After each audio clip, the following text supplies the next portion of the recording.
Parliament ఎన్నికలకు సంబంధించి మీ పార్టీకి సంబంధించి కసరత్తు ఏ విధంగా చేసుకుంటా ఉన్నారు? అదేవిధంగా మెయిన్గా మల్కాజ్గిరి కాన్స్టిట్యూన్సీ చూస్తే అక్కడ ఎలా ఉండబోతాం? మల్కాజ్గిరి 100% బీఆర్ఎస్ పార్టీ అభ్యర్థి రాయుడు లక్ష్మారెడ్డి గారు గెలవబోతున్నాడు. ఎందుకంటే మొన్న జరిగిన శాసనసభ ఎన్నికల్లో 7 శాసనసభ సభ్యులు మా బీఆర్ఎస్ పార్టీ అభ్యర్థులు గెలిచినారు. అది కూడా భారీ మెజార్టీ తోటి. ఆ మెజార్టీలో సగం వచ్చిన మా ఎంపీ అభ్యర్థి బ్రహ్మాండం గెలుస్తాడు. ఇంకొకటి కాంగ్రెస్ లో నిలబెట్టింది కూడా పారాచూట్ అభ్యర్థి, అది మా పార్టీ నుంచి వచ్చినలే, అది నాన్ లోకల్ కింద. ఈటల రాజేందర్ బీజేపీ నుంచి అయినా కానీ ఆయన నాన్ లోకలే. ఒకప్పుడు మా పార్టీ కావచ్చు, ఇప్పుడు బీజేపీ నుంచి ఆయన నాన్ లోకలే. లోకల్ అభ్యర్థి ఎవరు అంటే రాయుడు లక్ష్మారెడ్డి గారు బీఆర్ఎస్ పార్టీ అభ్యర్థి. కాబట్టి ఓటర్స్ కూడా కాంగ్రెస్ పార్టీ మీద వ్యతిరేకంగా ఉన్నారు. మొన్నటి ఎన్నికలు కూడా చూసినారు సిటీలో. ఇప్పుడు కూడా రాబోయే ఎన్నికలలో ఎంపీ అభ్యర్థి మాత్రం రాయుడు లక్ష్మారెడ్డి అత్యధికమైనతో గెలవబోతున్నాడని నేను ఘంటాపదంగా చెప్తున్నాను. దాంతోపాటు అక్కడ సిట్టింగ్ ఎమ్మెల్యే ఏదైతే ఇప్పుడు ఫర్ సపోజ్ మన బీఆర్ఎస్ ఉంటే ఎంపీగా కాంగ్రెస్ గెలిచింది, ఇప్పుడు మరి బీఆర్ఎస్ ఉంది, మరి కాంగ్రెస్ బీజేపీ గెలిచే అవకాశం ఉంటుంది అంటారు, అదైనా చేంజ్ చేసే అవకాశం? ఎక్కడ సిట్టింగ్ కాదు, అక్కడ మల్కాజ్గిరిలో ఎంపీ అభ్యర్థి అన్ని ఓట్లతో గెలిచిండండి. 2018లో 19లో 36-40 లక్షల ఓట్ల ఉన్న పార్లమెంటు, దేశంలో అత్యధిక ఓటర్స్ ఉన్న పార్లమెంట్స్ ఏదైనా ఉందంటే స్థానం మనం మల్కాజ్గిరి. ఎన్ని ఓట్లతో గెలిచిండు ఆయన? బొటాబొటి 10-12 వేల ఓట్ల మెజార్టీతో గెలిచిన రేవంత్ రెడ్డి ఈసారి గెలవబోతుంది బీఆర్ఎస్ఏ 100%. మళ్ళీ చెప్తున్నా, రేవంత్ రెడ్డి గారు కూడా దమ్ముంటే మా కేటీఆర్ గారు మా వర్కింగ్ ప్రెసిడెంట్ గారు ఛాలెంజ్ చేసాడు. నువ్వు ఎవరికో ఛాలెంజ్ చేస్తాను, నేనే రాజీనామా చేసి వస్తాను, నువ్వు దమ్ముంటే ముఖ్యమంత్రి ఎందుకు రావట్లేవు? ఎవరినో తీసుకొచ్చి మా తాండూరాయన తీసుకొచ్చి ఇక్కడ పెడితే ఎట్లా గెలిపిస్తాను కూడా జనాలు అంతా పిచ్చోళ్ళు అయినా. మొన్నటికి మొన్న మా అభ్యర్థిని గెలిపించారు కదా, ఇప్పుడు నీ అభ్యర్థిని ఎట్లా గెలిపిస్తాను? నువ్వు ఎట్లా అనుకుంటున్నావు? 100% మళ్ళీ చెప్తున్నా, బీఆర్ఎస్ అభ్యర్థి మాత్రం గెలవబోతున్నాడు మల్కాజ్గిరి. గతంలో ముఖ్యమంత్రి రేవంత్ రెడ్డి గారు కూడా మాట్లాడుతూ మొగోళ్ళు అయితే బీఆర్ఎస్ పట్టు ఒక సీటు గెలిచి చూపించారు, పార్టీ పని అయిపోయింది అన్నట్టు మాట్లాడినారు. ఏం చెప్తారు? మాటలు మస్తు కోటలు దాడుతున్నాయి. ఆయన నిలబడవను కదా, మొగోడు ఆడదో ఇప్పుడు తెలుసు కదా, మరి ఇక్కడ నిలబడితే ఇదే మల్కాజ్గిరిలో నీ సీటే కదా, నువ్వు నిలబడి గెలిచిన సీటే, నువ్వు ఎందుకు నిలబడతలేవు? ఛాలెంజ్ చేసావు కదా, నువ్వు మొగోడు అయితే 1 సీటు గెలువు 2 సీట్లు గెలువు అన్నప్పుడు నువ్వే మొగోడు అయితే రా, మరి పోటీకి రమ్మని మా కార్యనిర్వాహక అధ్యక్షుడు రామారావు గారు ఛాలెంజ్ చేసిండుగా. నేను సిరిసిల్ల శాసనసభ్యత్వానికి రాజీనామా చేస్తా, నువ్వు కొడంగల్ శాసనసభ్యత్వానికి రాజీనామా చేసి మల్కాజ్గిరిలో దిగుదాం రా అన్నాడు. మరి ఎక్కడ జబ్బలు దారేసినావు? గాజులు పెట్టుకున్నావు నువ్వా ఈయన? తెలుస్తుంది కదా, ఎట్లా గెలిపిస్తావు అనుకుంటున్నావు నీ అభ్యర్థిని? సునీత మహేందర్ రెడ్డిని నిలబెట్టడం పట్ల ఎట్లా చూస్తున్నారు మీరు? సునీత మహేందర్ రెడ్డి నాన్ లోకల్, ఆమెకు పార్లమెంట్ మల్కాజ్గిరి పార్లమెంట్ సంబంధమే లేదు. ఆమెకు ఒక్క సీటు కూడా, ఒక్క శాసనసభ సీటు కూడా ఆమె పరిధిలో లేదు. ఆమె టోటల్ గా పారాచూటు, అది కూడా మా పార్టీ అభ్యర్థి. వాళ్ళు కొత్తలేం కాదు. ప్రజలు ఎట్లా నమ్ముతారు అనుకుంటున్నారు? అంత గుడ్డిగా ప్రజలు ఓట్లేసే రోజులు కావు ఇవి. ఆల్రెడీ మార్పు తెలిసిపోయింది. ఏం మార్పు అయిందో తెలంగాణలో, ఆ మార్పు ఎఫెక్ట్ ఏందో రేపు. ఇంకోటి కూడా చెప్తున్నా మీకు, తెలంగాణ మొత్తంలో కూడా పార్లమెంట్ సీట్లు అత్యధికంగా బీఆర్ఎస్ కే వస్తాయి. వాళ్ళు ఏమో ఎక్కువ వస్తాయని చెప్తా ఉన్నారు. వాళ్ళేమో బీఆర్ఎస్ పార్టీ అయిపోయింది, ఎమ్మెల్సీ కవిత అరెస్ట్ అయింది, కేటీఆర్ తట్టపుట్ట ఎదుర్కొని వెళ్ళిపోతా ఉన్నారు. కేటీఆర్ అరెస్ట్ అయినా, కవితమ్మ అరెస్ట్ అయినా ప్రజలు అరెస్ట్ కాలే. ప్రజలలో మా తెలంగాణ వాదం బీఆర్ఎస్ పార్టీ, టీఆర్ఎస్ పార్టీ, కేటీఆర్, హరీష్ రావు గారు ప్లస్ మా క్యాడర్ అంతా అట్లే ఉన్నది. ఇక్కడ ఈ రోజు మీరు చూశారు కదా, మొన్నటి కంటే ఈ రోజు ఎక్కువ వచ్చారు మా కార్యకర్తలు. నాయకులు పోవచ్చు, నాయకులకు ఎందుకంటే గోడ మీద పిల్లలు, ఏ ప్రభుత్వం ఉంటే ఆ ప్రభుత్వంలో చేరడం అనేది సర్వసాధారణం. అంత మాత్రం ఓటర్లు మారుతారు, కార్యకర్తలు మారుతారు, నాయకులు మారుతారు అనేది మాత్రం తప్పు.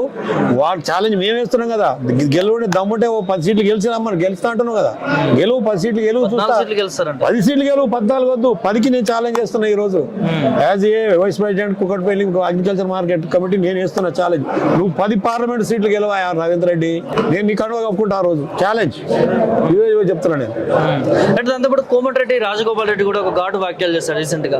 కేటీఆర్ తట్టపుట్ట చదువుకుపోతా ఉన్నాడు, అదేవిధంగా హరీష్ రావు కూడా వేరే పార్టీలో చేంజ్ అయిపోతా ఉన్నాడు, కేసీఆర్ పని అయిపోయింది. ఇదంతా మీడియా సృష్టి.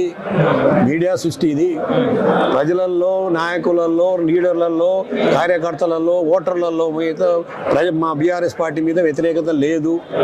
మొన్న ఆ మార్పు ఏదో మొన్న ఊరుకున్నారు, ఆ మార్పు తెలిసిపోయింది వాళ్ళకు. సాగునీరు లేదు, తాగునీరు లేదు, రైతు బంధు లేదు, పెన్షన్లు లేవు. ఈ రోజు కరెంటు కూడా ఏదో నామకే వాసిస్తున్నాడు. నీళ్ళు లేనప్పుడు కరెంటు ఇచ్చేలా వాడు. బోర్లలో నీళ్ళు లేవు, బావులలో నీళ్ళు లేవు, కాలువలలో నీళ్ళు లేవు, ఎట్లకెళ్ళి ఇస్తాడు? కళ్యాణ లక్ష్మి బదులు లక్ష్మి ఇచ్చుకుంటూ తులం బంగారం అన్నాడు. ఎంతమందికి ఇచ్చాడు? ఇప్పుడు పాత బిల్లులో పెట్టుకుని ఇప్పటికి 18 కోట్ల అప్పులు చేసినాడు. నువ్వు అప్పులు చేసిన బీఆర్ఎస్ ప్రభుత్వం, మరి నువ్వెందుకు చేస్తున్నావు? అప్పులు చేసి ఎవరికి పెట్టావు? ఇప్పుడు నువ్వు ఎవరికి ఇచ్చినావు? ఏ అభివృద్ధి ఫలాలు ప్రజలకు అందినాయి ఏమన్నా?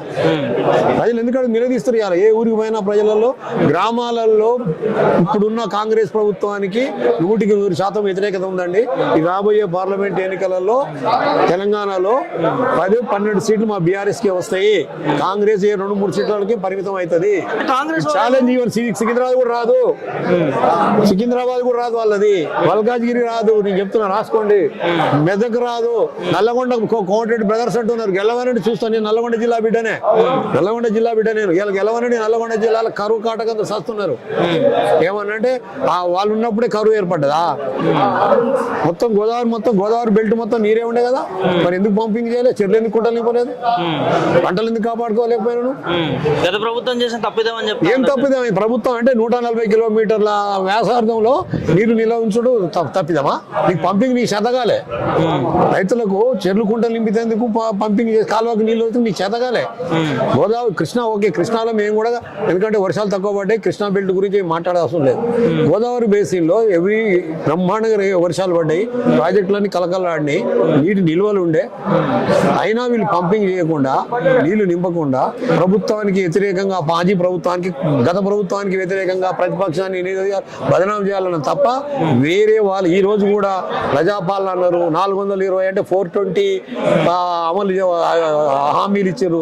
అందులో 6 హామీలు పక్కా చేస్తా ఉన్నారు. 6 ఇట్లా ఎందుకంటే ఆర్టీసీకి పైసలు ఇచ్చేది లేదు, మహిళలు మాత్రం తోస్తున్నారు. అలా వాళ్ళు రోజు కొట్టుకొస్తారు, మొగోళ్ళు కొట్టుకొస్తారు. ముందు ఏమంటారు చూడు, పల్లె వెలుగుల బస్సులు ఏమో మహిళ పోతే ఏసీ బస్సులో మొగోడు పోతున్నాడు. అప్పుడు ఏమవుతుంది? ఖర్చు ఎంతగా వస్తుంది?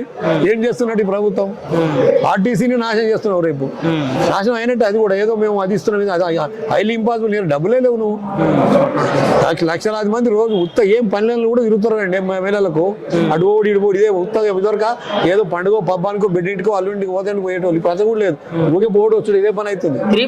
మేలే జరుగుతుంది కదండి ఇప్పుడు మహిళలకు మేలు జరుగుతుంది మనం అనుకుంటాం. మహిళలు ఎంతమంది వ్యతిరేకంగా మీరు కూడా ఆలోచించండి ఒకసారి. మహిళలతో ఇంటర్వ్యూ తీసుకోండి. ఓన్లీ ఇవ్వాలి మహిళలకు ఫ్రీ. ఎప్పుడు ఇచ్చేది? నువ్వు 60 ఏళ్ళ మహిళలకు ఇచ్చేది, ఒక వయసు పెట్టేది నువ్వు. ఎంప్లాయీస్, గవర్నమెంట్ ఎంప్లాయీస్కి ఏమవసరం అండి? నెలకు 40,000, 50,000, ₹1,00,000 జీతం చేసే మహిళలకు నువ్వు ఎందుకు ఫ్రీ ఇస్తున్నావు? అవసరమా? నువ్వు పెట్టు, ఒక వయసు పెట్టు, 60 ఏళ్ళ ముసలిళ్ళకు పెట్టు. వద్దను మేము కూడా మహిళలకు పెట్టు. అదేవిధంగా పురుషులకు కూడా 60 ఏళ్ళ పురుషులకు కూడా పెట్టు.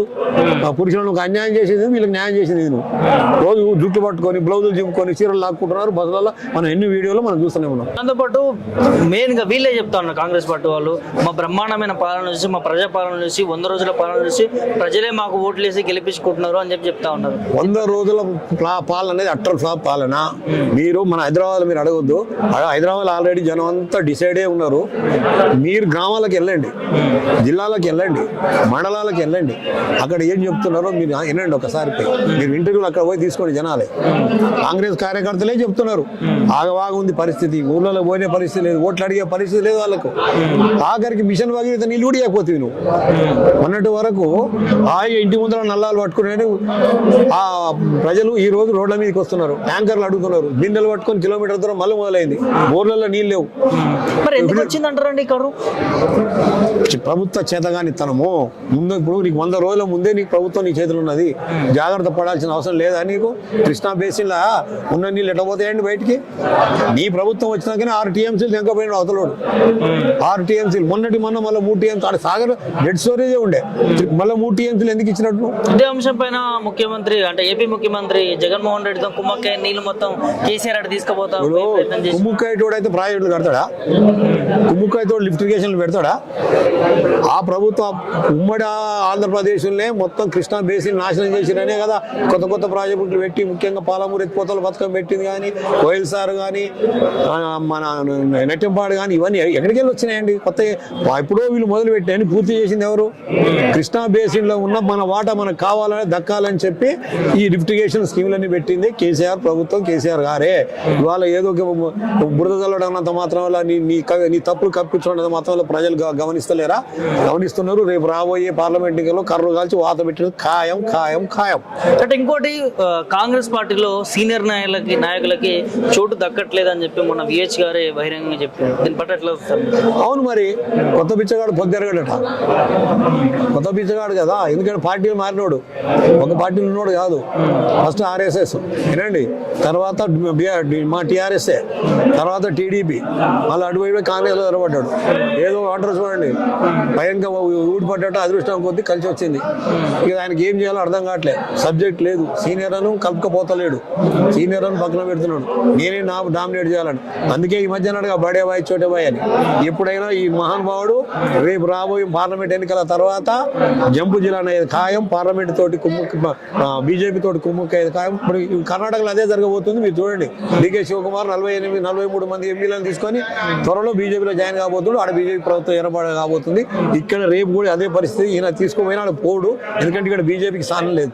అంటే మీరు చెప్పిన దాన్ని బట్టి చూస్తే కాంగ్రెస్ పార్టీ తెలంగాణలో ఉండదని అంటా ఉన్నారు. 100% ఉండబోదు రేపు ముందు. రేపు మళ్ళీ మొదటి ఎట్లయితే అట్లా అవుతుంది. 2018 ముందు 18 అప్పుడు ఏమైందో ఇప్పుడు అదే జరగబోతుంది రేపు. ఎందుకంటే వాళ్ళకు పడతలేదు. సీనియర్లకు జూనియర్లకు చాలా తేడా వ్యత్యాసాలు ఉన్నాయి. కుటుంబ పాలన అంటారు.